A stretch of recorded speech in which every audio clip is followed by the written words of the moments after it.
मुक्ताईनगरमध्ये गेल्या 30 दिवसांपासून आदिवासी कोळी समाज प्रलंबित जात प्रमाणपत्राच्या मागणीसाठी विविध वतीने या ठिकाणी आंदोलन करताय, रस्ता रोको करताय, बिराळ मोर्चे काढतायत। आज आदिवासी कोळी बांधव हे थेट राष्ट्रीय महामार्ग क्रमांक 6 वर उतरलेले आहेत। रस्ता रोको या ठिकाणी केलेला आहे। आपण पाहू शकता कशा प्रकारे या आदिवासी कोळी समाज बांधव थेट प्रलंबित जात प्रमाणपत्राच्या मागणीसाठी रस्त्यावरती उतरलेले आहे। गेल्यापासून राष्ट्रीय महामार्ग क्रमांक 6 यांनी रोखून ठेवलेला आहे आणि जे प्रांत अधिकारी आहे, प्रांत अधिकाऱ्यांवर त्यांचा या ठिकाणी रोष आहे। त्यांना प्रलंबित जात प्रमाणपत्र मिळत नाही, त्यामुळे थेट आदिवासी कोळी समाज बांधव मुक्ताईनगरमध्ये राष्ट्रीय महामार्ग क्रमांक 6 वरती आंदोलन करताना दिसत आहे। रवी गोरे, TV9 मराठी, जळगाव।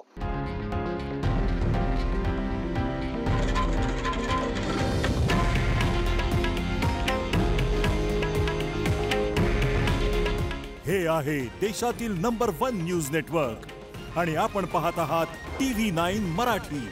काळजी तुमची, हित महाराष्ट्राचं।